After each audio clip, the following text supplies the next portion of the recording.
What's up, everybody? Welcome to another edition of Unleashed. I'm Ant Walker, and you are watching the Walkout Network.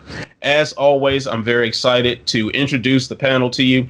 And our special guest this week, he's a jack of all trades who's mastered them all. But Ben Duffy is not the one I'm introducing just yet. He is Drake Riggs of Body Lock MMA, of FanSided, of The Scrap, and of RT Sports. Drake, how you doing, my man? Doing good, and let me say, as The Rock would say, you guys, finally, Homeless Infant has come back home.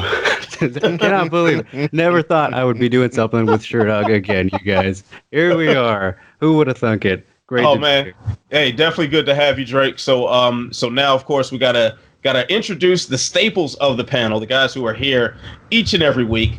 And we're going to start with the original jack of all trades who's mastered them all, the senior editor of Sherdog.com, and the new voice of the Sherdog Radio Network, Mr. Ben Duffy. Ben, what's up, my man?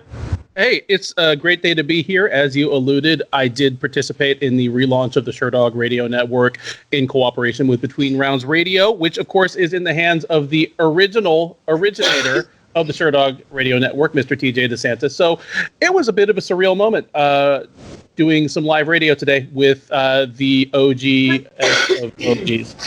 But yeah, man. I saved my best drunken goofiness for you, the people I love. Oh, thank you. I feel so special. It's right in the feels. And of course, just don't make me talk about Logan Paul, because we talk way the fuck too much about that dude. Oh my God, we're gonna talk some Logan Paul later today for you, Ben. All right, and of course, the man with all the numbers, the mathematician, the stat expert, the one who adds up all the X's and O's. Also, a contributor at Sherdog.com, my man, Jay Petrie. Jay, how you feeling, brother? I'm excited. I feel like I'm reaching new levels every introduction. I love it. To keep into that standard, my stat of the week is 22. 22. It's the number of losses for fighters that have used the song that everybody loves, Eye of the Tiger, by Survivor. It's the most of any song in UFC history. More fighters have lost with Eye of the Tiger than any more by a good margin. Roman Kopylov used it and got tapped out by Carl Roberson. So there it is. The only song that everybody likes to play from Rocky. They lose a lot. So what? A minute into the show, and I'm already going to go off script here because I'm glad you mentioned that. I always go on some sort of Twitter rant whenever there's a Rocky song played for a walkout. And Jay, we're always going back and forth on Twitter about. Oh this. yeah, yeah. Oh, so yeah. Eye of the Tiger, like, it's great. Gonna Fly Now is great, but damn it, Rocky has a very deep catalog of songs here that you can pick from for walkouts. Like, why are we not going to this well more often? You know, it's funny because the only other songs I can think of that I've ever heard are maybe the occasional Hearts on Fire, not very often, or Alexander Gustafsson actually uses the training montage, which is great from Rocky IV. That's fantastic. That's No great. Easy Way Out, I've heard that like once or twice. And that is the best one. That's the best one. But see, that's my thought right there. If you are a Russian who wants to lose, of which there were many this past weekend, why wouldn't you go with something from Rocky IV? Go with There's No Easy Way Out. Go with Living in America. Yeah. You know, performed by James Brown and written by the late Dan Hartman. You know, like, go with some Rocky IV. Just steer into it. If you're going to embarrass yourself in front of your countrymen, rock some Rocky IV. I think why didn't Americans walk out to Living in America? Yeah, Living in America. Well, because the American got killed right after in the movie. Yeah, I guess. Yeah, well, he didn't throw the damn towel. Yeah, should have thrown the damn towel.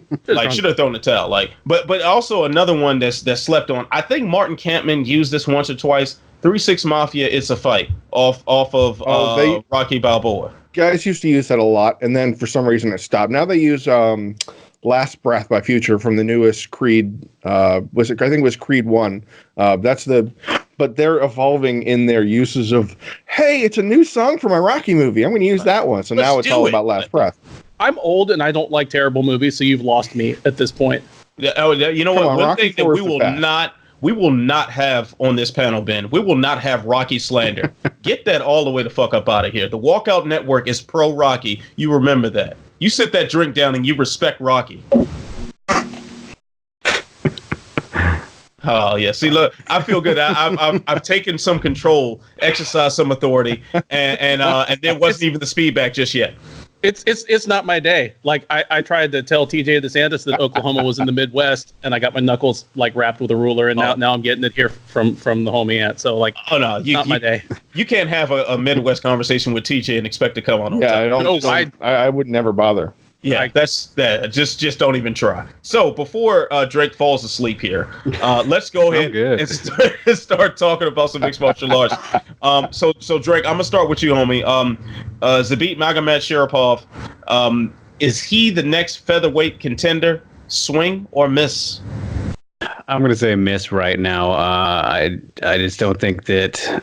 Obviously, he hasn't lost. He's on a good winning streak, all that stuff. But I mean, over Jeremy Stephens and Calvin Kattar's two best wins, not, the highest ranked guys that he could have beat. And the way that he beat them, first two rounds, very impressive in both fights. But the last round in each of these fights kind of, showed that there's the weakness there. How is he going to do in championship rounds? Probably not good, just from what we've seen. I mean, I would bet on that if that was a possibility, if he had 5 rounds for a fight that he will need to have before he gets a title shot, because, I mean, then you're just kind of gambling and setting him up for failure, I think. So, yeah, I would not give him a title shot next. I think that maybe the winner of Ortega and Korean Zombie could be good. I know people still want to see that Yair fight, but that seems like not a step backwards necessarily, especially compared to Kattar. I just think, one away. Obviously, he's up there with the streak he's on and all that, but I don't know. I just think that we have to see him in a 5-rounder before he gets a guaranteed 5-rounder. All right, so open question to the forum off of that. If Max Holloway weren't the champion, would we be having this conversation? If we weren't, experiencing the reign of a guy who's known as a cardio machine, would this be as much of a conversation? I guess I'll step in. It's weird. The notion that a fighter has to go through a 5-round fight before fighting for the title is a new feeling. It's a new I don't know, a new line in the sand that a fighter has to cross, that they have to be able to make it. Now, I dig it. Now, there was a certain handsome bearded gentleman earlier today that talked about who knows if Kattar would have performed differently if this were a 5-round fight. Maybe he pushed the pace in the 3rd round because he only had 3 rounds to work with. Maybe he wouldn't have been as aggressive if it were played out differently. It's hard to say. I also co-sign the idea that he needs to have a 5-rounder so we can really know. But it's still just a strange idea that when did that become a criteria for a title challenger? You think of, I'm going to bring up a thing I bring up very often about flyweights not getting their shine. How many flyweights fought in 5-round fights before they had to fight Mighty Mouse? Probably, Chris Carriazo definitely main event to some card somewhere, I'm sure. Wilson Hayes was absolutely a headliner of a Sao Paulo card. But since I'm obviously joking and they didn't, it's a different level that a fighter has to hit, a different barrier to entry that I think that Max Holloway definitely has set that bar. You think of the current title challenger, Volkanovski, he had a very similar path to Zabit. 1 loss in his career relatively early on, a crazy long win streak, and he had 7 wins in the UFC to get that shot. And he had to go through guys like, Darren Elkins and I think it was after he got the tattoo. So he was on a different level there. Chad Bendes and Jose Aldo to get his shot. But Honest Zabe hasn't had that win yet. Calvin Kattar, Jeremy Stephens, good top 10, top 12 wins, but he doesn't have that staple. I'm with Drake. Give me Yair. That's the one. Top 5, top 6. That'll tell you who's ready for that next level. But otherwise, I'm going to mess with that one too. Well, can I just say real quick? I don't necessarily think that they need 5-rounders now. Like, you need to have a 5-round fight before you get a title shot. Just that I think in Zabit's case, where it just looked so obvious, like, that he wasn't going to do well in the additional rounds. I think with him, it's kind of that way, especially when, they've obviously invested in him. He's got a lot of hype around him. They want Russian stars right now. They got to be able to expand that market even more with Zabit. He headlined the card and all that, even though it was not the original plan. But yeah, I just think with him, let's make sure, that we can get the best outcome here possible. Well, here's the thing. I don't disagree with you. I think he needs a 5-rounder to be able to prove, because I actually had Cater winning. I had him working behind the jab because he has that snapping left jab, and I thought, like Ant, we talked about this last week, he could get in on Zabit and break up some of that spinning stuff, press the pace, get him fighting off his back foot. If he's fighting off his back foot, it's going to be real hard to set up a spinning back kick, a wacky flying inflatable arm flailing punch. He can't do it. So I thought that Cater could be the guy that would throw the monkey in the wrench. He would be the problem, and he didn't. And you wonder if he could have over 5 rounds. It's the question that, on the Sherdog forum, one of the biggest questions was, would this fight have played out differently were it 5 rounds? Probably. Would Cater have gotten it done? I don't know. That's a question. That's a question I think he has to ask. Yeah, and especially given in light too of like the Jeremy Stevens fight too, that we saw almost the same thing play out. Yeah, and Cater was more effective in that last round than Jeremy Stevens, and then to see if if that's Max Holloway in front of him, what does that look like? Oh, God, 4th round would be hell. Not good. Right. So I do think that there are some questions that need to be answered before we can anoint him as the rightful number 1 contender. Ben, swing or miss, is Zabit your number 1 contender in the featherweight division? All the real salient points have been made already by Drake, Jay, and yourself. I'll just say I won't be mad if it happens, because from a Max's legacy standpoint, I'd love to see him get that if he has a limited number of fights left. But I would be equally happy if some more seasoned contenders that have less time left in the game than Zabit does get one. So it's all good. Like whatever is next within reason for the Max Alex winner is going to be really good. Can I ask you guys a question? This is something that you just mentioned. Good, I'm glad. Thank goodness. What's up with the Max situation? I must have missed the interview. Is he? I heard what you and TJ were talking about on Shorter Radio Network. That he only had a limited number of fights left, or he was getting out of the game for his son. What's the story? Tell me about that. That was a bit of conjecture. What he did do is he gave some interviews where he laid out that he had subjected himself to an additional battery of medical testing ahead of this fight. And whether that was from an abundance of advisable caution, because hell, I can start counting off people to you who were cleared to fight, fought, and died within the next month, but let's not go there. So I will never hold it against a fighter for wanting to do additional testing. But is that what he's doing? Because he said all the right things. What he said was, this doesn't work around Max like all this works for Rush, like talking about his adorable son, that shows up with the ear protectors at the fights. Mini blessed. Even though he's only like 27 or 28 or whatever he is thinking about his future and being there for his family, and the shit that I always harp on this and other shows. But at the same time, because it's Max Holloway, I don't know if I believe him, because I still think he knows what went wrong last year when he dropped out of that fight after the Michael Bisping interview. I think he knows, even though it's never been publicly said. So I wonder if he is doing this, to kind of be on record, because he knows something or has gotten, some sort of result back, and we won't know about it until much further down the line. I hope that is not what it is. But just TJ and I were talking about, he's talking like a family man that is looking towards the next step, even though we may be sitting here 5 years and 12 fights down the road, and Max is still fighting. Yeah, he's 27. So if he's getting ready to see the exit, that's something that makes you wonder. He's 27, but he started fighting early. He's had a ton of fights, and he's not one of those dudes that he's not an Anderson Silva or BJ Penn, where like nobody really hit them cleanly very often and beat the crap out of them until they were over the hill. Like, he's been in wars from the jump. Right. And even at some of his best performances, it's predicated on him taking a lot of damage in order to let you wear yourself out before he really turns on. So, think about those 2 Aldo fights. Oh, absolutely. The first one Yeah, he had to get cracked and get banged up a little bit before he really turned on. So, those guys, it's always, the wins and losses don't tell the whole story. So certainly hope everything is okay with Max, and it's good at least that he's thinking toward the future as a father and just as a human being beyond being in the cage. So another big aspect about UFC Moscow was the sudden boost up in the heavyweight opportunities there given to beloved Greg Hardy against the former Bellator and M1 heavyweight champion Alexander Volkov in the co-main event. So, fellas, now, of course, we saw the results of the fight. Alexander Volkov wins a unanimous decision. Pretty clear-cut results there, but do you think we learned more about Volkov or Hardy in this fight? So I'll start with you on that one, Jay.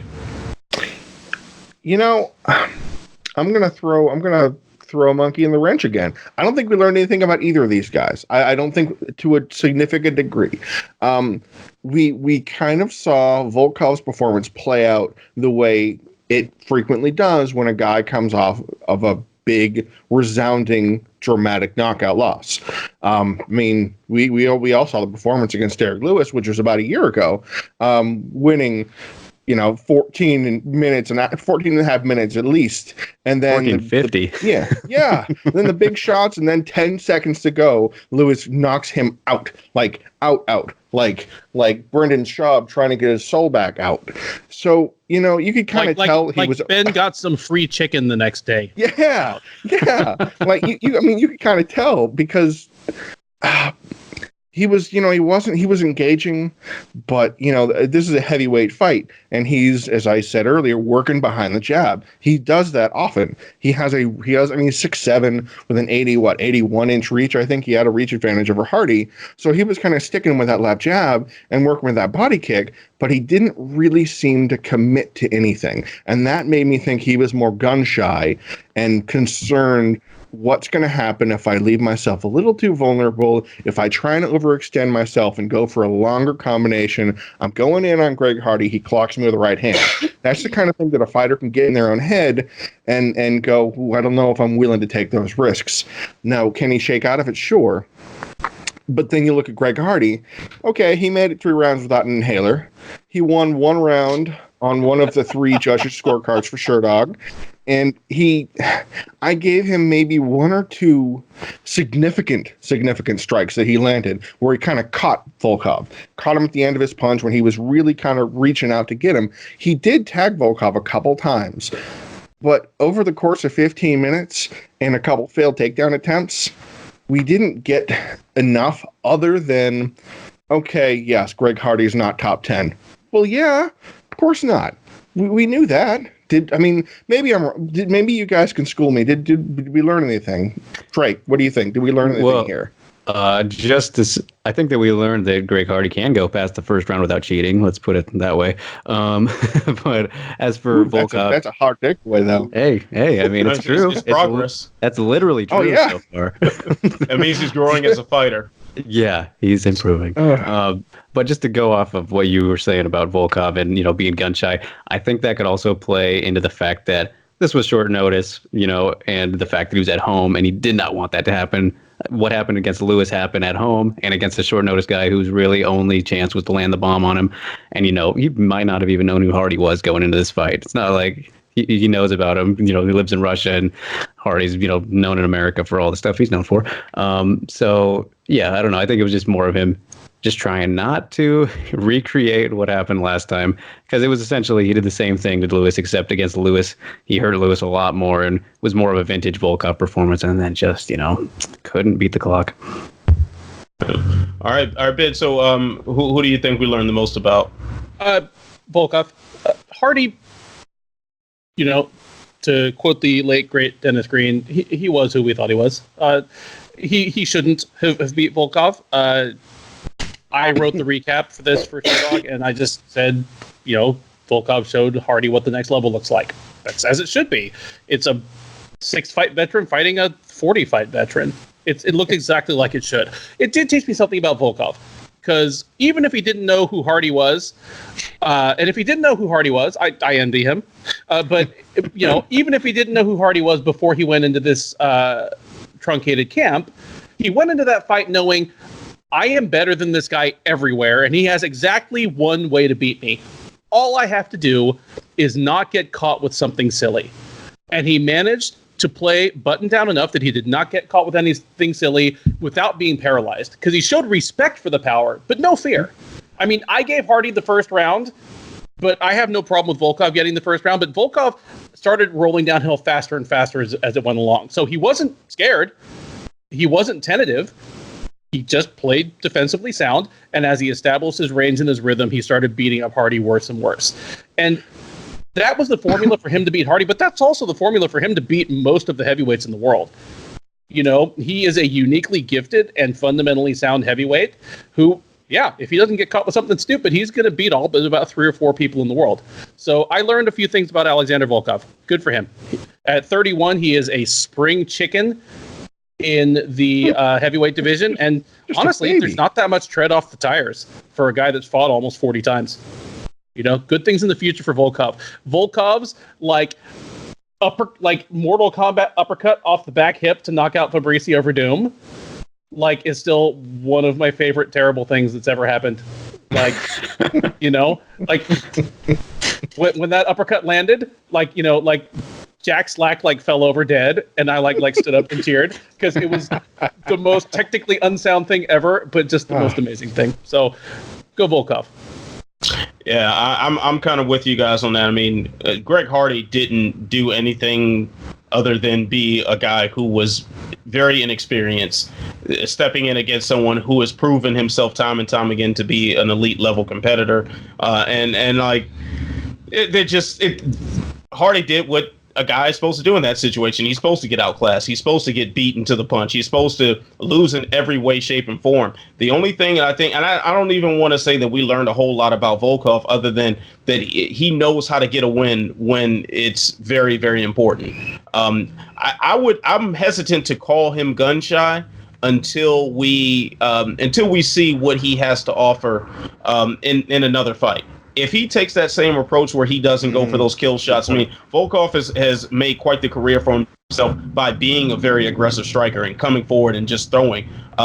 If he doesn't have that in his next outing, that's when I'm going to start getting very concerned whether or not he's gun shy. I did see some takes on Twitter during the fight that they believe the Derek Lewis fight really robbed him of who he was, and he's forever changed. But let's pump the brakes on that. Like, yeah, I need to see a little more work before we go that far. But Volkov got to win when it mattered the most. So props to him on that. And also, I want to point out something real quick though.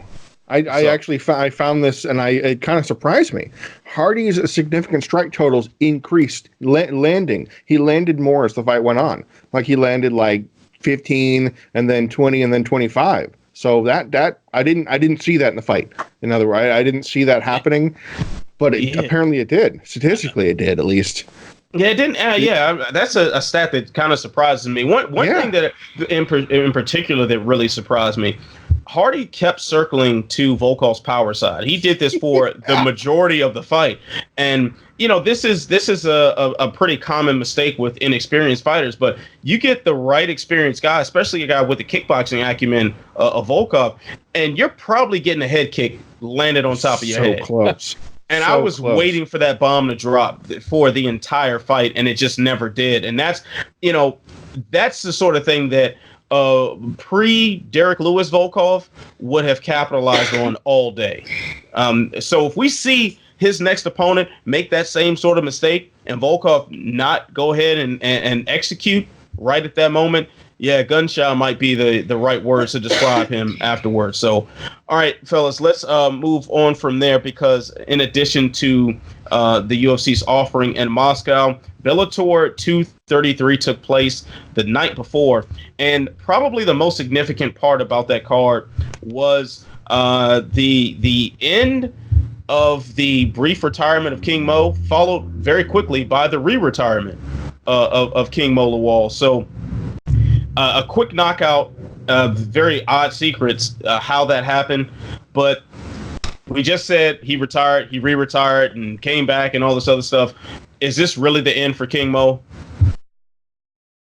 No, I I don't know King Mo, but just given how retirements in MMA in general work, and then retirements in MMA for people of a kind of certain personality type work, I'm going to bet against it. I think we see King Mo back fighting somewhere within the next 18 months. Yeah, that wouldn't shock me. I'll tell you this. Now, maybe I should have saved this for the I'm Not Surprised Mr. Falcon segment. My biggest shock of the weekend was turning on my Twitter feed and seeing an advertisement for him making his debut in some pro wrestling promotion the day after getting knocked out. Seriously, did he have time to shower between his fight and the wrestling match? Like, really? So Drake, man, is this the end for King Mo? I do think it is, because you know his fight with Yuri should have been his last fight, if we're going to be honest. And maybe not even that fight, maybe before that one. But so that one should have been the end in Japan. Then he comes back here in Oklahoma, got some ties there, and in Bellator. So it's like everything here lined up perfectly for him to retire, except for getting the win. I took the gloves off. I don't know how old he is now, but I think he's old enough 38. to kind of realize 38. Okay. And I mean, all the injury history he's had, I think that even though he's going to do wrestling now, his body's had enough with MMA, and I think that he does know it. I'm going to have faith that he knows it, and the fact that he is signed with, a decent-sized wrestling promotion in MLW. From what I know that they're not huge or anything, but a notable name inside that circle. I think that he'll put more time into that. And I'm going to assume that he is good, done for good. But if he comes back, it won't be for a while. He's always struck me as a uniquely intelligent guy for like a lot of the fighters that we interact with. Like he's very smart. He's seems like he has a lot of other options outside of fighting. So if there's a guy in MMA to actually retire and mean it, seems like King Mo would be first up on the list, even though he did kind of pull the switcheroo with us with this appearance at Bellator 233. So fellas, any final thoughts about what we can expect from King Mo? Yeah, I'll echo what the thoughts that have been pretty much stated here. I think we're going to see him again. I don't think this is truly the end. I would expect. I mean, again, don't know King Mo. Probably next year he'll be in Ryzen at a tournament or something along those lines. I can just feel that's the kind of thing that could draw him out. I mean, if you want to talk about guys who you think would be, they're retired, that's it. Uriah Faber was the guy. He had the Team Alpha Male to deal with. He had the podcast that was successful, I guess.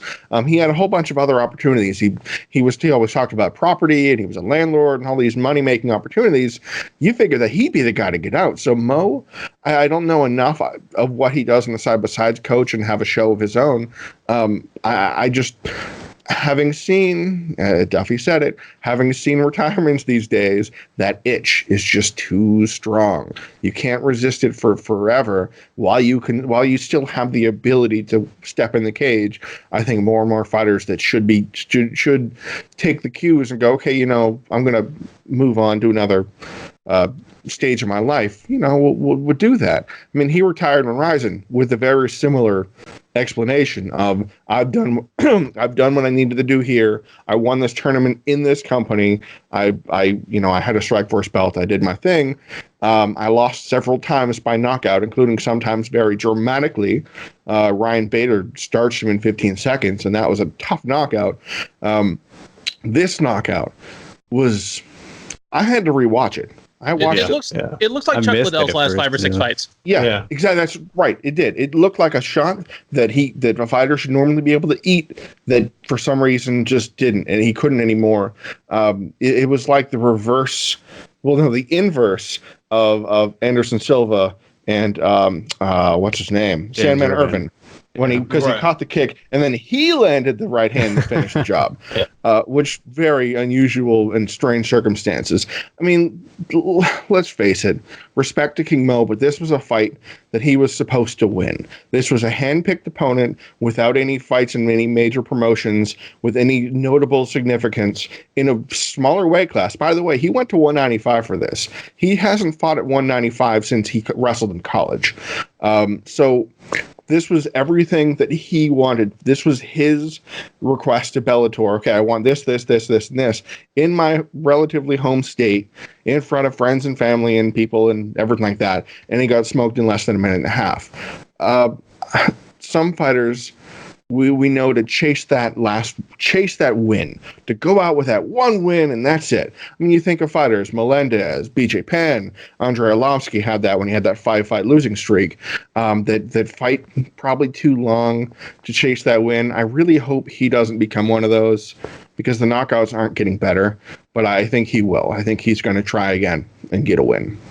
BKFC 10, King Mo versus Vander. Yeah, see, that's really what I'm afraid of seeing. If right you have there, just man. spoken that into being, Dre, I will never. It's on now. We're done.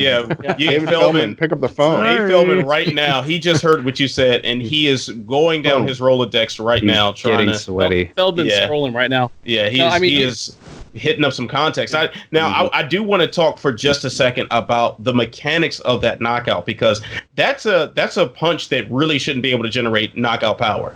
That was particularly concerning. Now, it's one thing to have your leg caught and then throw a punch from the other hand, because you can turn the hip in, and you kind of sit that foot that's caught, you try to sit that down, turn the hip in, and then you can generate a good amount of force. But to have the leg caught and then you're throwing a punch on the same side, man, that should not generate enough force to knock a professional fighter out at all. I mean, to knock a regular guy out with that technique would take a tremendous level of skill. So I mean, if that's not a sign that it should be over for King Mo, that should be it right there. Sounds like somebody that Feldman can't wait to sign. Let's give Capel some credit, though. He did good. He did, but it was precise. It was, but I mean, I tell you how many times I watched that darn thing on replay to see exactly. It looked like a glancing blow. It didn't look like it landed flush. It didn't. It just looked like it. I don't know. Maybe there's a button I don't know about that he developed in age. Right spot. But I mean, if that's the case, we've seen that button hit with King Mo too many times at this point. So he was out. He was out. Yeah, he was out. He was it was done. He was fainting goat out. Yeah. Yeah, the ref was probably in disbelief. Like no, that didn't happen. Because I was in disbelief. I didn't even see it at first. Yeah, I was like, what happened? I thought that Mo landed on him, and then he went. I'm like, wait a second, no. And before seeing the replay, I was thinking, like, did Mo like fall into something? Did he slip? And it just he just got knocked out by something that shouldn't have. That it's improbable. To knock someone out. So I already did mention the name, but I'll say the name again. It is the best named segment in all of podcast history. And it is I'm Not Surprised, Mr. Falcons. So, fellas, I want you to tell me what surprised you the most about the fights over the weekend. We had UFC Moscow, we had Bellator, we had KSW, we had some other stuff happen as well. One championship happened as well. So, pre-fight coverage, the fight themselves, or what happened afterward. What is your Mr. Falcons moment for the week? Drake, I'll start with you. Well, I was gonna go with King Mo fighting at all, but I already kind of mentioned that. I really didn't think he was gonna come back after the Yuri fight. But what do you know? What do I know? So I think the thing that I was most surprised by was the fact that Zabit still showed that he's maybe doesn't have the best conditioning to go in the championship rounds. I feel like that's something we don't often see fighters at the highest level, because I think we can say he's there now. He's obviously a solid top 10 guy. You don't usually see literally the same exact situation pretty much unfold in two back-to-back fights between a top 10 guy who still gets the win, but you're like, there's this problem here. We know what this problem is, and it's still there. I don't know. That was surprising to me. So we'll see if the third time's the charm, depending on what happens. Ben, tell me, what is your I'm not surprised Mr. Falcons moment for the week? Well, I don't know if I was surprised or not surprised by this, but probably a little bit of both. UFC Fight Night 163 had 13 fights. Of those 13 fights, 12 of them had at least one Russian fighter. It was only the Penny Kianzad versus Jesse Clark one that did not. Yep. And of those 12 that had at least one Russian fighter, 11 of them had only one Russian fighter. And in those 11, the Russian fighters went 3-8, 4-7. Something like that. 4-7. Not a good day for the home fighters. And that is in spite of the fact that the UFC tends to, I mean, it's not squash matches, but they tend to book fights to give the local fighters a chance to show out and serve the hometown fans something. But there was an abundance of Russian fighters fighting there who, again, this is just, calling to mind because I was writing the recap one fight Had the same haircut? Well, I've already told you there's one barber in Dagestan and all he has is a foreguard. That was great. Like he's like, you deal with the mustache, we'll hit everything else with the foreguard, 500 rubles, and get the fuck out of here. Like that's the one barber in Dagestan. He's a busy man. Hair Club Akhmat is open 24 hours a day, 7 days a week. No, what did surprise me, and at the same time did not surprise me, is how poor some of those Russian fighters looked. And on 3-4 occasions, I was writing, so-and-so, whose last name ends with a V, is now 0-2 in the UFC after a regional campaign in which he went 11-0 or 8-0. And it just shone a light on kind of what the MMA scene is like in the CIS, the Confederation of Independent States, what we call the former Russian or the former Soviet republics. By nature of what I do for Sherdog, I am extremely plugged in to the Russian, Azerbaijani, Kazakhstani, Ukrainian MMA scene. And the way the whole MMA industry is built there is very interesting. It's not anything like regional promotions in the US or even in South America or Europe. In the US, it's built on signing local fighters who are good, but more importantly, popular, and making them sell tickets to their friends, family, and teammates. That's just how it goes. That's how you get booked if you're fighting at a local promotion. And their goal is, to get a pay-per-view deal with Fight, or better yet, get on AXS TV, or best of all, like the Holy Grail at this point is getting on the Fight Pass. I imagine we'll talk about LFA jumping the Fight Pass at some point. In Russia or Ukraine or Kazakhstan or Tajikistan, there is no TV deal, and there's no live gate. They don't give a damn if these fighters know anybody or have any friends or anything. These promotions fight in empty gyms that anybody can walk into for free, and fighters will go in there and fight 2 or 3 times in one night, 2 5-minute rounds, and everything is just filmed on a cell phone for, Sherdog and Tapology, for posterity. Because these promotions, the way they make money is to sign fighters to deals, make them fight each other. The ones that kind of rise to the top at 8-1 or 10-1 or 10-0 or 18-1, they hope that the UFC, or more often PFL, Fight Nights Global, will pick them up and buy out their contract. That's how these little promotions make money. And the fighters that you get out of that crucible are the most unknown grab bag that you could possibly imagine.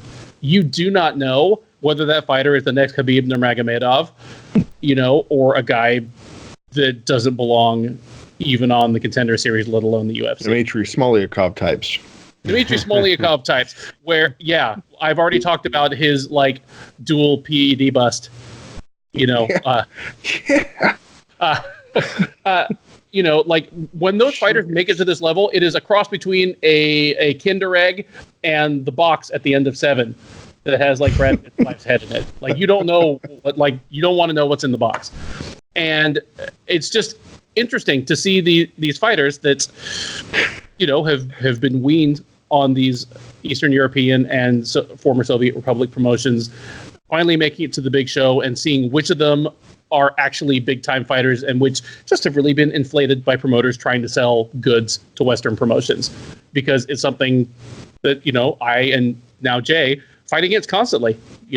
People paying to get fake results thrown onto the Sherdog Fight Finder so that they can sell their shitty fighter to the UFC.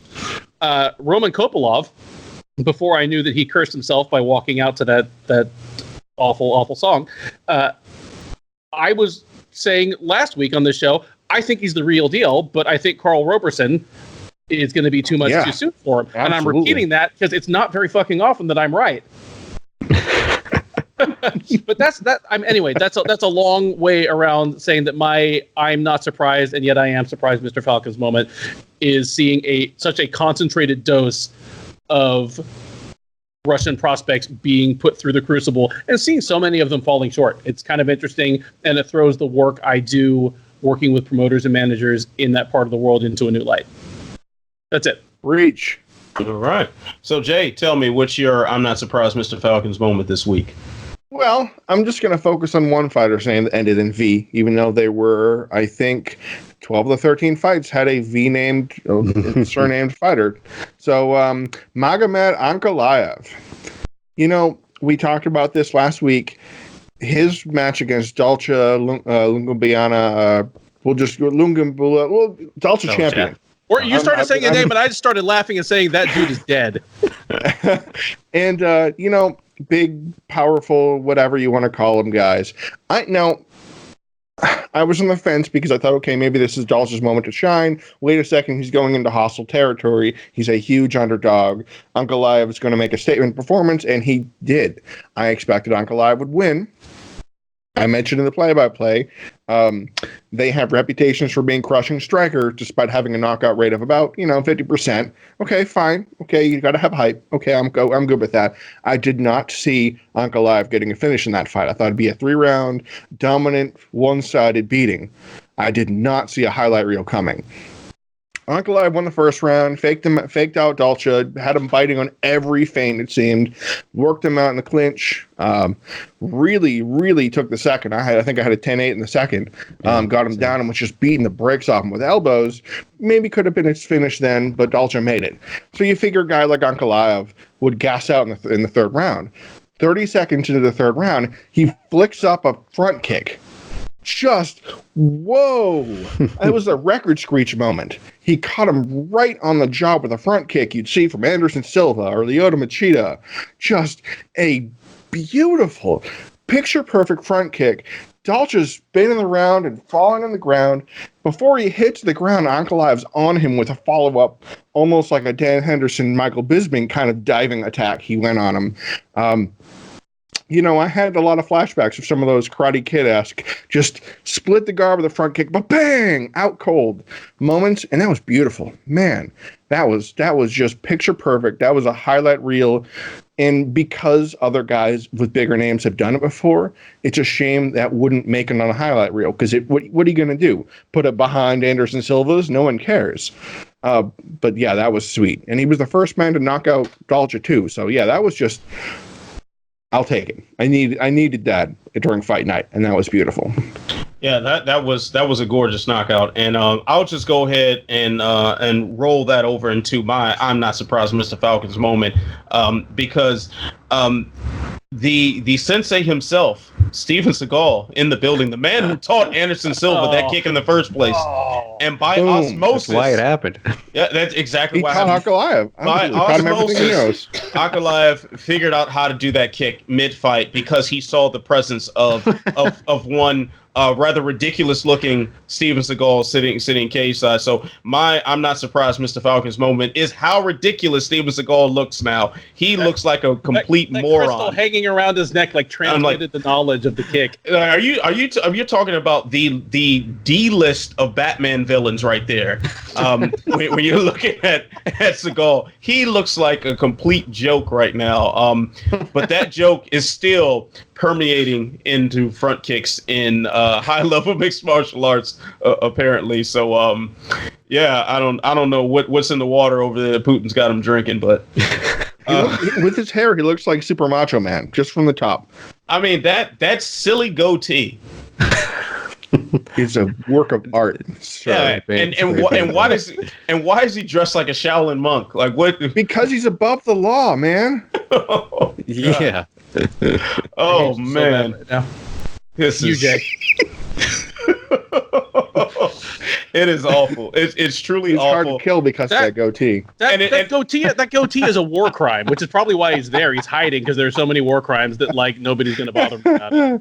And he just better hope the barber of Dagestan doesn't find him.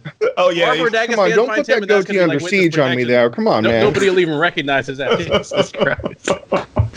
Somebody gonna hit him with like the foreguard all around and like. Oh man, he's dying over here. He's gonna keto them to death if they try that though. So you don't want that smoke.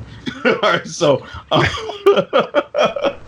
Yeah, what a strange, like, combat sports attracted such a strange just parade of morons this weekend, and yeah.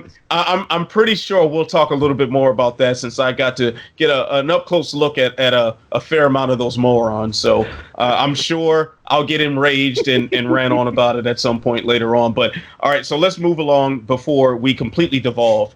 The New York State Athletic Commission, I mean, they were up to their fuck shit too. They fined Kelvin Gastelum $1,000 for leaning on Rafael Cordeiro during the UFC 244 weigh-ins.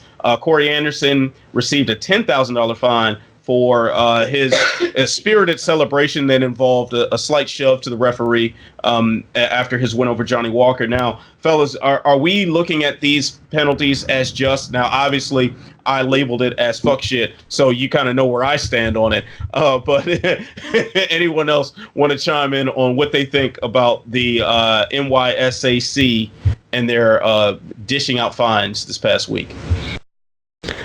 Well said, Ant. Well said.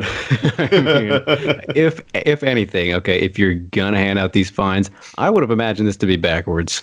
Yep. But I really like how Greg took it. Yeah, shout out to Casey Layden though, MMA Fighting. I think he said it really good. It's such a joke to even find Kelvin. I think when this is really the commission's fault, man. Like, you got all these people around him. Nobody is looking at what's happening behind, like on the scale. Literally, you're looking down. You can have one person be like, "Hey, what's going on with his elbow right there?" Like, we all saw it, but none of the commissioners saw it. It's your guys' job to make sure that things go right at the weigh-ins. You didn't do that, so he gets punished for it. I mean, come on. If it was in the moment and you were just like, okay, I don't know. It's so silly to me. And then even for Corey Anderson, I don't even think he was like, it was the ref trying to restrain him. It was similar to who was it, Bigfoot, and when he knocked out Overeem. That's what I see a similarity there. Right. Bigfoot didn't get fined for that. At least I don't think he did. I guess Herb, and I don't know, this whole thing coming out was a joke. Then why Nice X a joke? I mean, God, fuck shit. Yeah, it's just ridiculous. Like, if we're talking about in New York, this is the same place where Corbier's infamous Towelgate happened, Yep. and you guys didn't learn from that to watch the fighters at the weigh-ins. Like, the whole system is designed to stop people from taking the advantages that they're going to try to take. Like, what's the saying? If you're not cheating, you're not trying. Like, this is the mantra of professional sports. These guys are going to do anything they can. This is why they cut weight in the first place, to try to game the system. Mm-hmm. So there are things put in place so you can't game the system but so much. If you are too stupid to see this man's elbow clearly leaning on his coach and you standing right 3 feet away from him, well, that's your dumb ass fault. And then for them to not actually have to change the official weight, the fight goes on as planned. That was so they didn't use a hoop either. They used a hoop for other people, but they didn't use it for Kelvin. I mean, dude, it's just all over the place. It's like, wow, how many dumb things can y'all do in one move? So before I start getting too agitated, Ben, Jay, y'all might want to jump in and save me. All right, I got it please real quick. do. I'm with Casey's take on this because I saw that on Twitter as well, for the most part. But even though the handling of the weigh-in was an embarrassment to the New York Athletic Commission, at the same time, it's never too late to do the right thing. I mean, I've certainly gotten traffic tickets in the mail that feature a picture of me running a red light. Like, I can't complain that there wasn't a cop there at the time. It's not too late to enforce the rules. If anything, he should have been fined 20% of his purse. Yeah.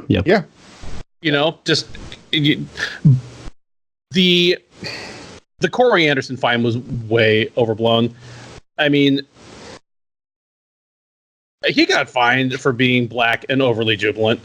I'm sorry. Like, Whoa. some fighters have gotten away with much more like aggressive and kinetically impactful contact than that with referees, both before and after the final bell, without getting fined $10,000. That is completely absurd. He wasn't aggressive towards the ref. He was ready to celebrate, wanted everything out of his way, and go run and do his thing. It was ridiculous. Yep. Like, that's really, really bullshit. I'm much more upset about that, like, emotionally, than I am about the Gastelum thing. Because the Gastelum thing on some levels, like, haha, I guess you snuck that one by, you know. We'll see what you come up with next time. Because there's no weight class you can't fail to make. So, but I'm actually upset about the Corey Anderson one. The dude had the best win of his career. Yeah, you know, and you're gonna like in his home state at that. Yeah, and you're not just gonna like give him a penalty on the ensuing kickoff, but you're gonna like fine him. That's bullshit. Yeah, and then to give like as much as I can yell and scream about how stupid the Kelvin Gastelum thing is. I mean, $1,000 is quite the slap on the wrist. Well, anybody know what his disclosed purse was for that fight? No, I don't know if they're New York out yet. doesn't disclose, so I don't know if he ever would know. But whatever purse it was had a couple tamales hidden in it. On that note. Well, I do want to also raise one thing real quick. Cordeiro was fined also. $200. He was fined $200. I don't know how. I don't know how they came up with that dollar amount. I don't have any idea. But they fined Rafael Cordeiro $200. And they fined Gastelum $1,000. And Corey Anderson, the maximum they can fine somebody for this type of infraction is $10,000. So they hit him with a maximum fine. What the hell would they have done if Michael Bisping versus Jorge Rivera had taken place in New York State? They would have had a conniption. They would have lost their minds. They would have suspended everybody. They would have banned him from fighting in the state, et cetera, et cetera, et cetera. Would they? I know where you're about to go, Ben, because you know I was thinking it. Yeah, I mean, really, these guys need to be out for justice. If Michael Bisping had a tan, perhaps they'd go that far. You know, I don't know. Maybe they just wanted to, like, if they take 1,000 from Gastelum, they take 200 from Cordeiro. They have enough money to buy their own replica BMF belt. Oh, plus shipping and handling, get that extra little bedazzling on it. Yeah, you get the one that actually has the word motherfucker etched on it. So, no, their parents wouldn't allow them to keep those. Yeah. Censored version. You got to get the PG-13 BMF belt. The bad Mr. Falcons belt, actually. Boom. If all they have is the $200 they got from Cordeiro, they can at least buy that fake belt that Tito is wearing in the Combate Americas poster. Oh, what a beautiful picture of nonsense. So are they doing that because they can't depict a real UFC belt, or because they don't want to? I think well because Alberto Del Rio Rodriguez Dos Caras, whatever his name may be for this fight, is also holding a fake WWE belt. Like, that's just a picture. And possibly even avoiding the use of his trademark WWE name. I don't know if the UFC is going in on that similarly. Anyway, I don't want to derail us. That's fine. It's fine. Because we will definitely talk about that fight as it approaches. So stay tuned, mofos. Stay tuned. All right. Press credential applied for. Oh, look at that. Oh, man. There. Ben Duffy on the scene. In the Rio Grande Valley, within spitting distance of the Mexico border. I cannot wait. So I will not be... Duffy and Campbell podcast coming out in a couple weeks, then, I hope. Wait, who's going to be there? Oh, Duffy. Campbell, yeah. Called the Jack Daniels hour. I'm setting up my sights on a drunk selfie at like the top level. If I can get a mic in front of them, like... Of course you will. Shit. Bring the Sherdog mic. We'll get one. Well, that's right. I got to get the Sherdog mic flag. You call it the Rocks Glass podcast. All right, so let's move on from there, and we're going to talk partly about your homie Campbell right here. His organization, Combate Americas, has a deal with AXS TV. At the same time, LFA, who was recently displaced from AXS TV, has signed up with UFC Fight Pass. So, fellas, what organization is getting the better of this? Is it LFA and Fight Pass, or is it AXS TV's acquisition of Combate Americas broadcast rights? Yes. I think in the way you can look at this is a real tough argument, though. But it is because LFA is now behind a paywall. It's behind a paywall that fans are going to really appreciate that it's there, because in the States, UFC fights are generally no longer on UFC Fight Pass. So the one thing that that American fans cannot see on UFC Fight Pass is the UFC when it's happening. So I think we're dying, stateside fans are dying to have more options, more reasons to have Fight Pass, besides the big libraries, which are, they're pretty good. Some of the Pride videos are really messed up and have a lot of problems, but there's a huge library. Invicta's on it. Quintet's on it, which I'm sure we'll talk about later. There's a bunch of promotions on there already. CES now there. I can keep going. LFA is a big get for UFC Fight Pass. It's a good instant reason to have a promotion. And not only that, it's a plug and play kind of deal. They can take the product as it stands and just go, boop, now it's on UFC Fight Pass. That's a huge thing for the promotion. They're bringing back Pat Miletich. They're bringing back Ron Kruk. Hearing they're bringing back Phoenix Carnevale so the commentary crew will be intact. The UFC Fight Pass will use whatever production team it needs, and the LFA will use whatever they have to work with. So that's a smooth transition. On the other side, Combate Americas needs production teams. They need a production team to help them. All respect to the promotion, but the production values are not good. And AXS TV has a pretty good framework for showing fights. They've done some good work over the years, and I think this can benefit them. And they're no longer behind a DAZN paywall. So it's kind of funny to see that now Combate Americas is no longer behind a paywall, and LFA is behind one, but it's also good for both of them. So I think the best thing. It's the best thing that could have happened for Combate Americas, because DAZN, it seems like they dumped them and there was nowhere else to go. And it's hard as an American MMA media company to cover a product that does not broadcast in English at all. And there's no other option to do so in 2019. And it being on Univision at 1 a.m. on a Thursday or Friday is not good. So I think Access will help. So yes, my answer is yes. It was a big week for both teams. All right. So Ben, what's your take on this? Who did we not talk to about this? Or am I just tripping? Who did we not talk to? Just me so far. Just you. I'm wild. All right. I spoke for everybody. Ben. Yeah. All right. I mean, I've got my head so far up the ass of this that I can't really offer any perspective other than my own. And as someone who has a subscription to both DAZN and Fight Pass and has no realistic plans of canceling either anytime in the foreseeable future, I am excited that LFA is moving to Fight Pass, and they are instantly the best active property on there, which is saying a lot. I mean, I'm an Invicta fan from way back. I'm the only person that watches Alaska Fighting Championships on there. So I'm excited for that. Whereas for DAZN, I'm like, oh well, I guess I'll watch something on DAZN now. So it's good for Combate Americas, but it's really good for LFA. It might plug them in to a new audience, because who subscribes to Fight Pass right now? I can only assume it is people like me that love diving into libraries and watching Bushido 9 for the 15th time, or people that are interested in regional MMA, again, like me, where I am on some level more interested in seeing the superstar of 2 years from now before anybody else knew about him. So if I'm representative in any way of the people that are still subscribing to Fight Pass, this is a good move, because LFA is where you're going to see those people. It is, without question, the top feeder league to the UFC now, even as they're kind of like launching their own brand with Contender Series. So great for LFA, good for Combate Americas, but at least good for everybody.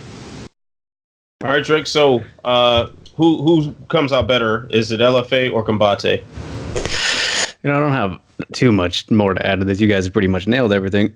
But I think it's pretty even. But at the same time, I feel like, just in this day and age, it's better to be available in as many ways as possible, which if you can just stream from the internet now, that seems like the best way in most cases, especially for the smaller promotions, the regional scene and all that, because the people that really want to see them will go and see them as if they want to see them, they'll find the stream and go sign up to Fight Pass and all that. Whereas when you're on TV, TV's kind of dying a little bit. I mean, how many people have AXS TV? What is it? Direct TV only? I'm not even sure, but I mean, I have it.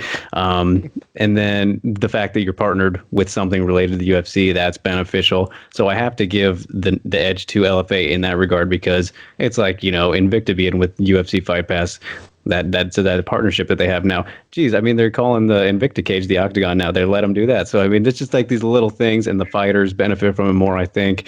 And I mean, Combate is just kind of doing their own thing as is. So I think obviously good for both. But yeah, I give the slight edge to LFA just because of that partnership with the UFC now.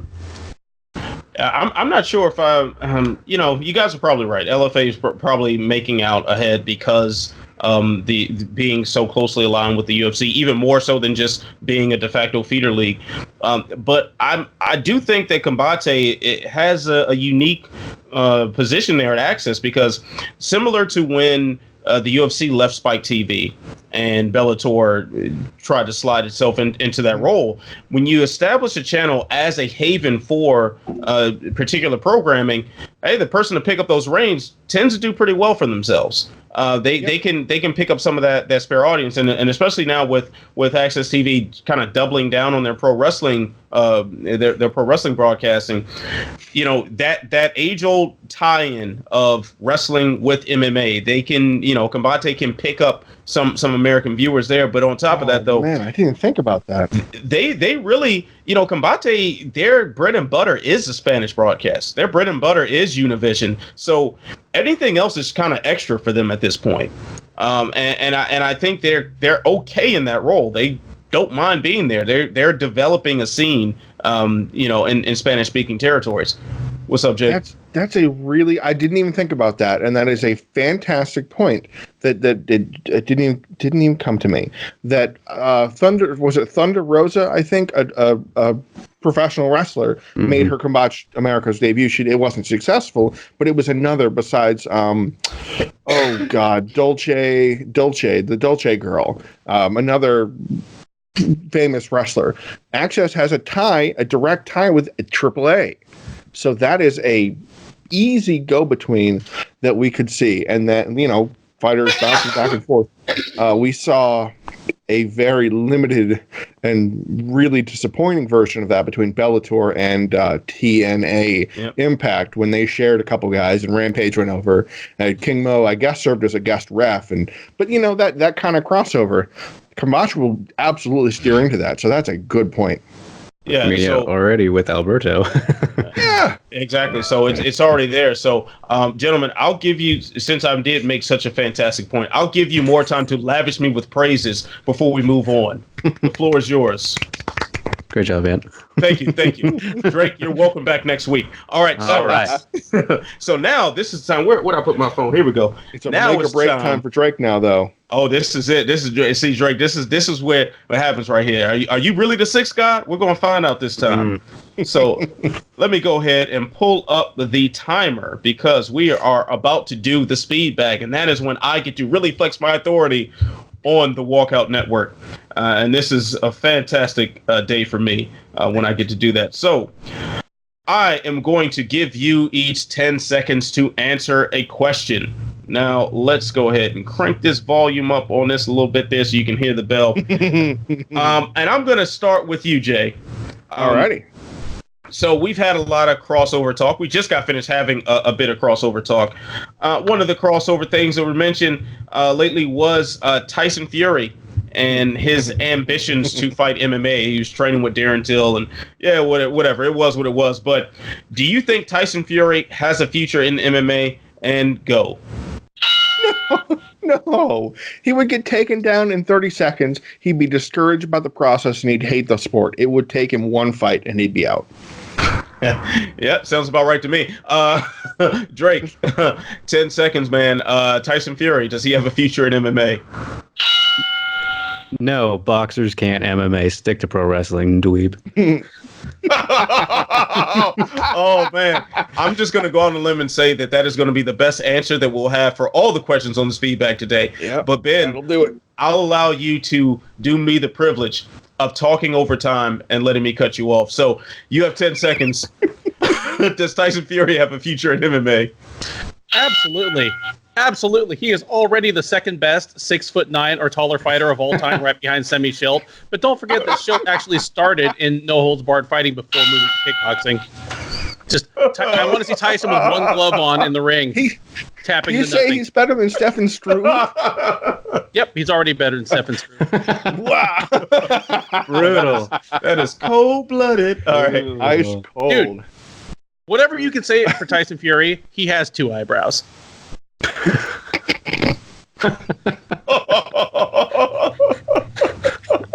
Okay, Drake, you're out, man. All right. That answer gave whatever before, whatever. So I don't even remember what Drake said last time. All right, but Drake, this is your chance at redemption. My man, you have 10 seconds to answer this question. Khabib Nurmagomedov says Conor McGregor needs 10 more wins to get another title shot. How many wins do you think he needs? And go. 0. He's Conor McGregor. He can do whatever the fuck he wants. Ooh. Oh, a strong effort by Mr. Riggs. Jay, it's a tough act to follow, but you got 10 seconds. How many wins does Conor need before he can rematch with Khabib? Conor needs 0. We need more. We need 1, 2, 3, 10. Let's go 10. 10, I'm good with 10. Oh, all right. So Drake brings the comical. You raise the level with intelligence. I like where you went with that. Ben, what character trait are you going to bring to this? You have 10 seconds. How many wins does Conor McGregor need before he can rematch Khabib and go? I think the UFC would slot him in immediately. I think Conor might actually at least want one. He is not known for walking into fights he thinks he's going to lose. So you just try to twist the angle. Well, I like what's going on here on the speed bag. I like it. Y'all stepping your game up. Okay, so Ben, I'm gonna have to start with you because this question's right up your alley. Did you watch KSI versus Logan Paul 2, The Revenge? You have 10 seconds.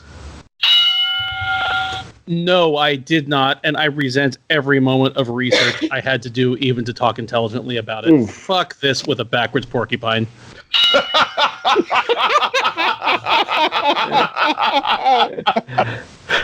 Oh, all right. Jay, 10 seconds, man. KSI, Logan Paul 2. Was this on your to-watch list over the weekend? How do I follow that? What am I supposed to say that's better than that? I'm not going to say anything. I'm just going to hold this up.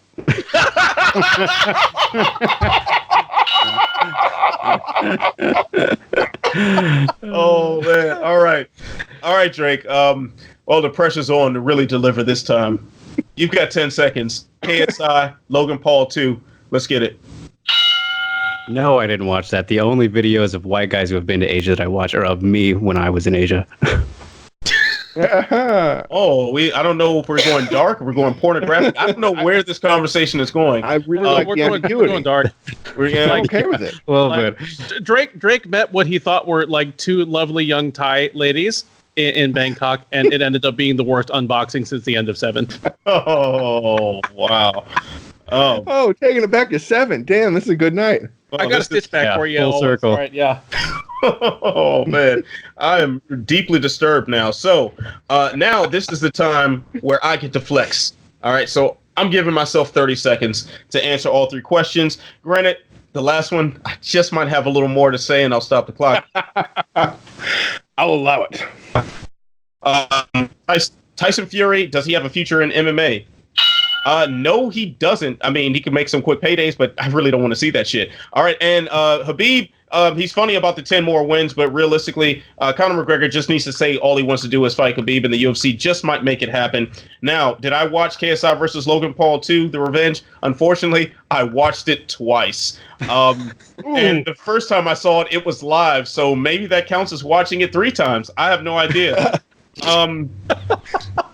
So I just stopped the clock after that one. I actually stopped it at 26 seconds, but I got to get this off my chest, man. This KSI Logan Paul 2 thing, man. Bring it. Come on, let's do it. So I was in the building at the Staples Center for this. Like a fool, I applied for credentials. They were granted. And it was what it was, man. I renamed the Staples Center that evening Fuckboy Plaza. It was the biggest collection of goofballs I've ever seen in my life. There was one guy, like, I don't, if you guys saw my Twitter that night, man, there was this one guy who looked like an absolute moron, who clearly had done all the coke in the world, and he had like this Under Armour white long sleeve shirt on with these white pants that had like black checkers down the side, and he's got headphones on. He's pacing back and forth. Forgot. He has half bleached hair also. And he's pacing back and forth. All the security are telling him to just sit down and stop getting in the aisles and stuff. He wouldn't do it. They just let him rock. There was a guy in there with a fucking mink coat on indoors in Los Angeles. There was a guy with a gold sparkling shirt. There was it was porn stars. It was quasi celebrities. It was the most weird motley crew of societal rejects I've ever seen in my life. Worse than the foil shirt apocalypse at Chuck versus Cito 3? Oh, much worse. Like, because at least it felt like MMA. It felt like I stepped in a time machine when I see icicle shorts and affliction Silver Yeah, I'm seeing dragons and flames all over the place at the forum, and I figured, okay, it's 2006 again. But this was 2019, and I felt old as hell because it was like all these like, I guess, YouTubers that were there to watch their fellow YouTubers try to hit each other, and like, you should have seen all the confused parents that brought their children that they have no idea what was going on. It was like 12-year-old boys who like lost their shit when some random guy dressed like a clown was walking through the floor, and the kids would lose their minds. They'd run over and try to get pictures and autographs while Devin Haney, one of the best fighters in the world, is in there defending his belt. Nobody gave a shit because some Twitch gamer walked past. Like, it was nuts. It was Yeah, it was something. So I also too was very floored by the efforts after the fight, or even before and after the fight, by everyone who had the mic to validate this as true boxing. It was nuts. Like, they got on the mic and were saying, like, the DJ got on the mic and said something like we put this together for the true fight fans. And I'm sitting there. I'm sitting with Juice and Matt Hunter and Gabriel at Combat. At Cage Side Press, and all 4 of us is looking at each other like, "Yo, what the fuck was that?" Yo, it was trash on multiple levels. And then for Radio Raheem and Eddie Hearn to have an actual conversation in the ring about how this was the future of boxing. Oh boy! Oh God! No! Yeah, that pizza that I got with the $15 food voucher in there started rumbling in my stomach a little bit when I heard that shit, man. That was it was a rough night to be a Combat Sport Media member. And I watch it so I can write a decent column. I had to rewatch it, and the broadcast was even worse. Terrible, trash. Totally trash. I enjoyed that column thoroughly. Yeah, I did too. A great deal. Thank you. Like, I was genuinely concerned that it was a poorly written column because, like, I literally had a headache trying to write it. I was like, as I was writing it, I'm complaining to my wife the whole time, like this is just stupid. I don't know what I don't know what to say. Like, this is just dumb. It was titled The Good, the Bad, and the Ugly, which means it was at least false advertising. So I fell in line with Eddie Hearn the whole night, huh? So think about something for me. Other than the people involved in the production, who was the most famous person that you saw that you recognized in the building? Was it a movie star? Was it a big time fighter? Was it I don't know, somebody else? Who was it? You're like, what the hell are they doing there? Like I recognize only because they put him on this screen, and like Justin Bieber, I recognize who he was. Oh, weird. Yeah, Justin, because I think he walked out. I think he walked out Logan Paul. Logan Paul. Yeah, so that's the only reason why I even saw who he was and knew he was. KSI walked out with Tyron Woodley. He walked out with Woodley. I didn't even see Woodley. Woodley was there. I heard he was there, but I didn't actually remember seeing him. Yeah, like I know that they kept saying that Chris Brown was there. They kept on like hyping up the celebrities over there. And Rick Ross, of course. I figured they were doing. Oh, I saw on Twitter about Rick Ross being there because all right.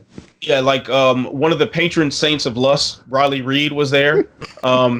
As well. There were some personalities there. I know Israel Adesanya was there. I didn't actually see him. I saw that. But like the people who got the most reaction besides Bieber were the YouTubers that I didn't recognize. There was one guy who looked just like Blueface, and I thought it was Blueface, but it wasn't. That was it. The guy did look a lot like Blueface. Not that Blueface is an A-list celebrity. He really sucks as a rapper. Like he really sucks. But that's another man. That dude can't rap worth shit. Like anyway, let me not get my hip hop back because I'm gonna get mad. The fighters in the main event have released rap songs. Blueface might have been the best rapper in the building by like several standards. You saying that with the Mike Genius T Wood in the building?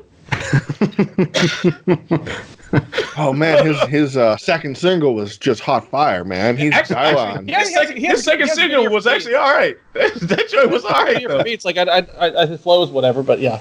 Yeah, like Woodley needs like someone who really knows how to rap to kind of coach him on riding the beat and stuff. Like that's. Like Shaq found his Foo Schnickens and Shaq had the Foo Chickens, and then he had Peter Guns and Lord Tariq coaching him after that. Like he needs because homie that rolls with Tyron, that dude is trash. Like he's not a very good rapper. So like Tyron needs like a real rapper to sit him aside. Like that MAGA rap lady. She'd be great for fire. Bars. Yeah, oh man. Bars. Oh man. Well, it's been so much fuckery this past week for him right now. Yo, it has been so much just foolishness on my timeline all weekend, man. I feel like my soul is getting cleansed right now. So before I go on another tangent here, let's move along because we do have 2 more segments and we'll get up out of here.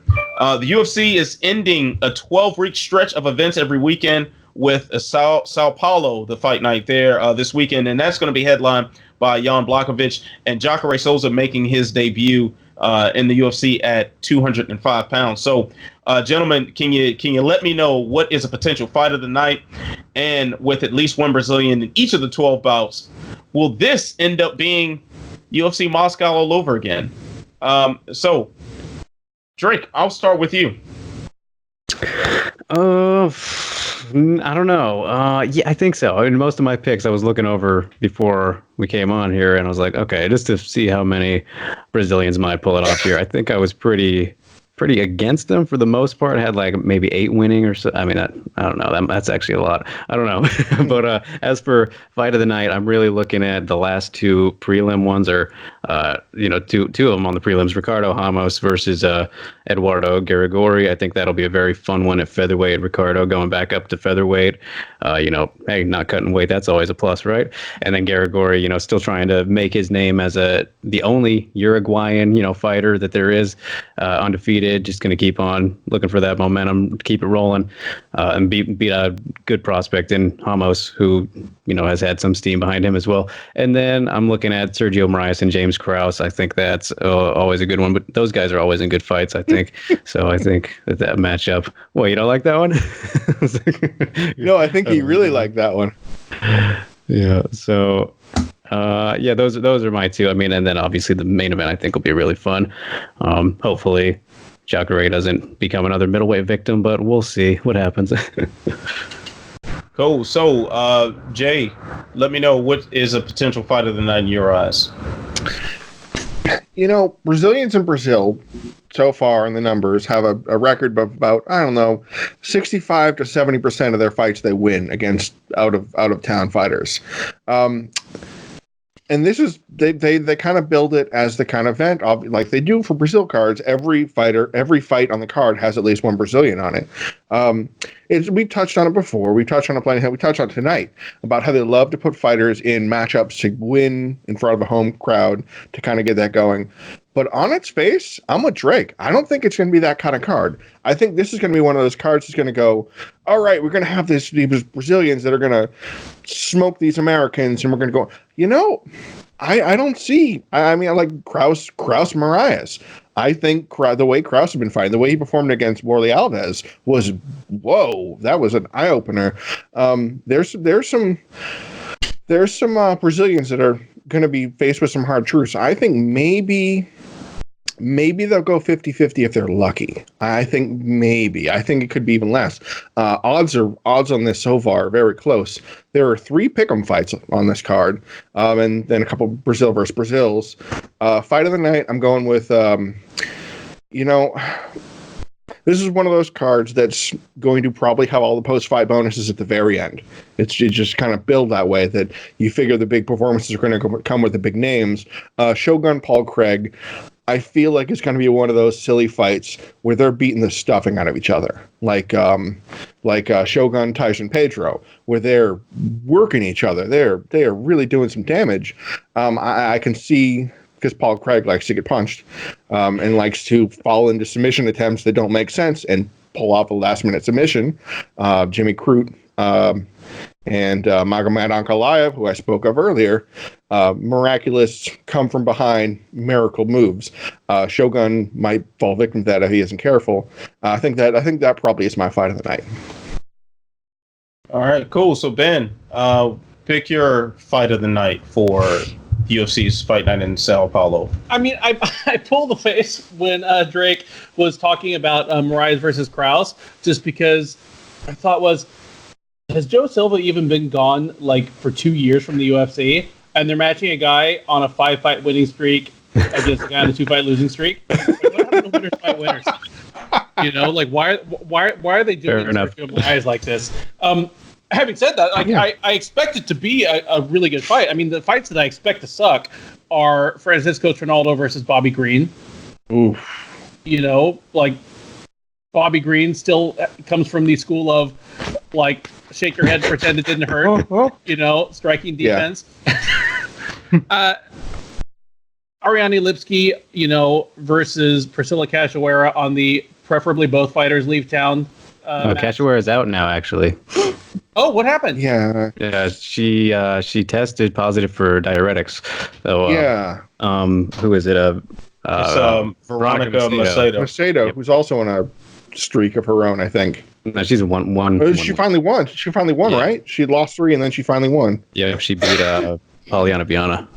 I mean, Jacare, obviously, he's in that fleet of 185ers moving up to 205. And even though it hasn't gone the way of either Rockhold or Weidman, even if Jacare wins, he's another 40-year-old dude trying to find a new lease on life up there. I think Rockhold and Weidman's losses only kind of delayed the inevitable for them. The fight I'm looking at most closely is Shogun versus Paul Craig, and that's mostly just because it is the next, and who knows, we're getting down to the last chapter in one of the strangest MMA careers of all time. How many times have we thought we were ready, that we had the book written on Mauricio Hua? In 2006, this man, he is one of the most preternaturally gifted combat sports athletes of all time. He is the best light heavyweight in the world, but damn, his knees are already made of duct tape, and he's like 20 years old. And then the next thing we knew about him was this man is washed up and he's toast, and he's going to collect a couple more paychecks, and he'll be out of the UFC and back, teaching Muay Thai in Curitiba. And then the next time I looked, it was 6 years later, and he was a top 10 heavyweight or light heavyweight in the UFC. And not like some weird bastard fluky thing, but he was back beating legitimate top 10, top 15 light heavyweights. This guy, I would make the argument that if you started his career when he lost to Forrest Griffin, I may have been premature in writing him off at that point, but I wasn't alone. Yeah. If you started his career there and just counted what he has done since he lost to Forrest Griffin, he might still be one of the 10 greatest light heavyweights of all time. It is insane. The man has had 3 different careers, and he's one of the top 10 light heavyweights of all time twice. And I can't wait to see what he does next. Because, he's fighting a guy that validates, a lot of the cliches we say about fighters. He's a blood and guts guy. He's never out of any fight until the last bell rings. He goes out on his shield. I'm excited to see Shogun Rua versus Paul Craig. I can't wait to see what happens, and I am likely to learn something new and be wrong about one of these guys again. And in the end, that's what I'm here for. But, all respect to Shogun Rua. I can't believe he's still here. Yeah. Shogun in 2019 still hanging to that thread of relevancy is nuts. If he destroys Paul Craig, are we going to be in the Sherdog Slack chat arguing whether he belongs on the bubble list? Yeah, that probably will happen. Since Craig finished Ankalaev, that is definitely knocking on the door of the top 10. Yeah, because we're talking about at that point we're talking. A thin division. And Shogun doing something spectacular to a guy who's rising the ranks pretty fast. That'll be an interesting Slack chat. So I'm here for the chaos. Yes. I'm here Let's for the get chaos, weird. Man. Just long live the tiny little booty shorts with the bad boy like eyes on the ass. Still watching you. I see you. All right, so the things that stand out to me on this, I'll say a potential fight of the night is Warley Alves versus Randy Brown. That sounds like an action fight. That sounds like a lot of chaos that can ensue. I will take the opposing view about the Francisco Trinaldo and Bobby Green fight, depending on what type of Bobby Green we get.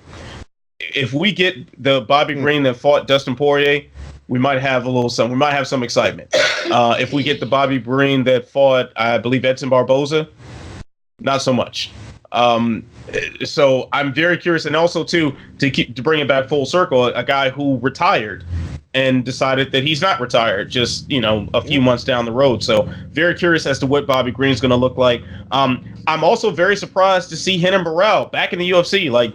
As a guy who clearly does not belong fighting on a world-class level. And I think we've seen this quite a lot now. And it says a lot when a guy who was Dana White's, pound for pound #1 of the week is now like really close to jerking that curtain on a random fight night card. So that kind of shows you where things have gone with him. Do Bronx and Jared Gordon stands out to me as well as a fight that could be something, just because the presence of Do Bronx, like where that guy goes, crazy things tend to follow. So they do. Yeah, just stay tuned, because that guy, you can't take your eyes off the screen whenever he's around. And I'm just curious how much he's going to miss weight by this time, because he's gone a little while without missing weight, and he's due for blowing it big time on the scale. Yep. Like he's due to come in at about 164 pounds. Or he's due for the weird random one where he comes in 4 pounds, like 6 pounds light. Yeah. He's gonna weigh in at 151 for this. Apparently, scales work differently in Brazil. I have no idea. He thought it was featherweight. He thinks it's a cumulative weigh-in for the whole career. It's all right, well, I was over 2 pounds, so I under 3 pounds minutes on his cellular deal. Yeah, he's keeping tabs for every weigh-in. All right, so those are things that kind of stand out to me. So all right, fellas, so let's go ahead and wrap things up with Buried Treasure. So this is where we highlight an MMA story that should have received greater coverage, or just, I don't know, we want to talk about a little bit. So, Drake, I'll start with you. What is your buried treasure for the week? Not so much a story, but I think I will go with Arlene Blencowe's win over Leslie Smith at the Bellator event. It's just she deserves a title shot again, even though she's lost twice to Julia Budd. Should get the winner of her and Cyborg. Might not, just depending on how timing works out. Maybe she'll fight Kat Zingano in the meantime. Either way, she, put on a great performance against Leslie Smith, who, Bellator is kind of selling us on. And I mean, of course, it's, it's Leslie. She's great.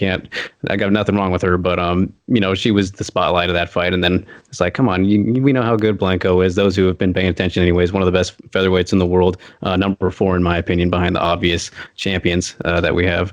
I just think that it was a really great performance, and it puts her right up there 3 in a row now. It was a fun fight. I just think that Blencowe needs more love, and she's kind of got buried by everything else that happened, which not surprising, but hey, let's give some love to the featherweights. All right. So, Ben, tell me, what is your buried treasure for the week?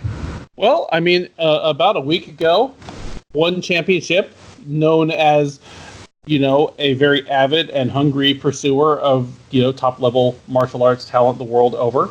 People that will exemplify their core values of martial arts, honor, respect, and competitive greatness. Signed female bantamweight Colby Northcutt out of Katy, Texas, which is, right over close to me, the Northcutt compound. Shouts to Zombie Paul is not too far away from me.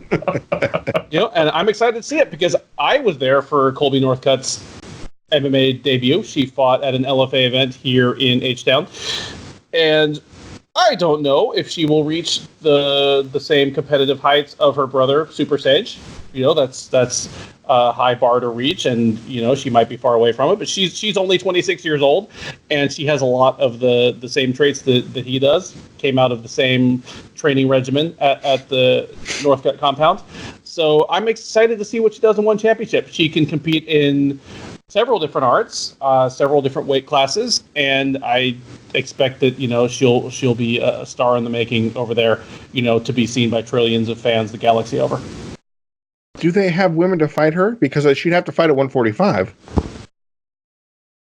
That's a great question. She'd have to fight at featherweight, and the women that fight at featherweight can, they can weigh up to 217 pounds. And they are, allowed to have up to 3 arms and a Y chromosome. So.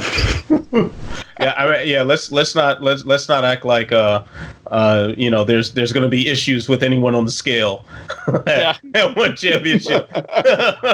Everyone's so properly hydrated. I mean, they're by the books. Jokes aside, she has the same kind of background in traditional martial arts and point karate that Sage does, and not making any judgments here, but she resembles Sage a lot. She looks exactly like Sage. She got the same 8-pack. She's got the same jawline. If they just want to get her over there and get her in their Super 6 events or some of their Muay Thai and kickboxing stuff, she can actually do some things. So all power to Colby Northcutt. Go get it, girl. All right. So Jay, tell us what your buried treasure for the week is. Well, let's stay over. Actually, no, we're not staying over in the East because this is an American event. Quintet, which is a team grappling organization organized by Kazushi Sakuraba, is holding an event in Las Vegas on December 12th. It'll be on UFC Fight Pass. Now, this has me getting my little inner fanboy going. Because that's a team grappling. Each team has 5 members, and they compete against each other one at a time. The winner fights the next person in the line to go through the whole list of them. We've seen fighters that have beaten an entire team by themselves. So the big draw, the big appeal to this is the 4 teams will be UFC, Pride, Strikeforce, and WEC. And they will have fighters on the teams based on who they fought for in the past. So far, we only have 8 fighters. UFC has Anthony Johnson, who will take up most of the weight class because there is I think it's a 600 and something kilogram maximum weight. The entire team cannot weigh more than this. So Anthony Johnson and Sugar Sean O'Malley in the UFC section. Pride's going to have Sakuraba and Takanori Gomi. Strikeforce has Gil Melendez and Jake Shields. And WEC so far has Chad Mendez and Glover Teixeira. So I am very interested to see the names they're going to pull out for this competition. It just to be able to see fighters from the various different organizations square off, I think could be really fun if they do it right. And it's in Vegas instead of Japan this time, so it'll be on at an actual normal hour for those of us stateside. That sounds like a good event right there. Definitely plan on tuning into that one. You all have seen Anthony Johnson within the last 6 months, haven't you? Yeah. Like, he's walking around at a not fat 285 pounds. It is a he weighed in with the weight limit on that dude. Yep. He is insanely jacked. He slimmed down a bit. If you saw him on Brendan Schaub's show, he's lost a bit. Well, I didn't see him on. Well, he hit 285 for Submission Underground a couple weeks ago. Yeah, I saw him at the Dominance MMA media day a few weeks back, and I mean he's slimmer than when I saw him previously, where he was, you know, he packed on a little extra pounds there in the chin, but he's still a very, very large person. He's still got muscles ripping out of his clothes. I think he said he was at like. Reminds me of myself. Doesn't mean it's true, but I think he said he was at like 245 or something. I mean, doesn't mean he's telling the truth, but I think he said something like that. Yeah. To add another bonus thing, I just remembered, they're also having, in addition to the team, to break it up because it's a tournament structure, they're having individual fights. So the one fight they've had is Gordon Ryan and Alexei Oleinik. That. Whoa! Oh, sign me all the way. That sounds like a blast. Oh man! To see if Alexei Oleinik could try and hit an Ezekiel choke like Gordon Ryan. Oh my God! Whoa! I'm in. It's like, can he get the Ezekiel choke while being heel hooked? That's the question. What will he even do if he has actual sleeves? Like, I don't know what's gonna happen. That's the fun of it. This is beautiful chaos right there. Yeah. I'm all for that.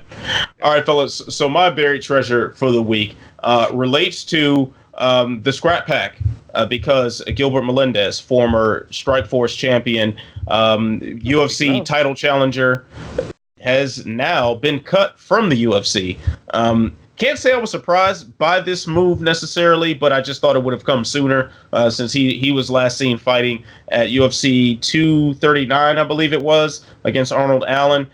He hasn't exactly been very successful in his UFC tenure, but he is now a free agent. So, you know, granted, unless he retires, wouldn't be surprised to see him reunite with Scott Coker. Once again, Feldman is probably reaching for his cell phone right now upon the news. So let's watch out for that. All right, fellas. So that is going to do it for this edition of Unleashed. So want to thank our guest, Drake Riggs, for joining. So Drake, you know how that shit goes. When you are not in the six with your woes, what are you up to? Tell the good people where they can find you. You know, just writing and tweeting and all that stuff. You can follow me on Twitter and Instagram at Dre_Kriggs, DRE_KRIGGS. Somebody took my name. Who would have thunk it? But yeah, you can find all my stuff there. I got my links and always posting articles and all that stuff. I should have some interviews coming out this week. Hopefully, we'll see what happens. So before we do away with the show this week, I just have to say the name Drake Riggs is just such a beautiful combination between two things I love, and that's rap music and Lethal Weapon. So props to you and your parents for coming up with that combination there. Beautiful work, my man. All right, Jay, tell the good folks where they can find you. Well, I got the mustache, so I'm going for a Murtaugh look. So you can find me on Twitter at @JPetri. I'm right down here. At Sherdog.com, I write everything these days. Play-by-plays, fight facts, stat pieces, betting odds analysis, you name it. I'm anywhere in the fight game you need me to be, so I'll see you there. All right, cool. And Ben, where can we find you? You can find me on Twitter at Benjamin Duffy. You can find me on Sherdog in the Features Dropdown. I'm senior editor there, but I do write a good amount of things. You know, I drop a certain amount of features, op-eds. I'll write event recaps from time to time. Going to regional MMA in person is kind of my love, so I will be at the Combate Americas event on December 7th, featuring Tito versus Dos Caras Jr. Cannot wait. Really, even if the fights all suck, the food is going to be so damn good. Anyway, you can also find me on the revitalized, rebooted, and resurgent Sherdog Radio Network. Looks like that's going to be going out live Monday evenings going forward. Very, very nice. Very nice. So, at Ant Walker MMA, that name is probably displayed below me by the time you're watching this. Of course, find my work on Sherdog.com. You can find some of my past work on MMA on Point as well. And obviously you're watching the Walkout Network, so you can find me here too. Now I think that's it. So you know what you got to do. You got to stay beautiful. You got to stay positive. You must not be a fuckboy at the Staples Center. And through it all, you got to stay sexy. I will see you when I see you. Peace.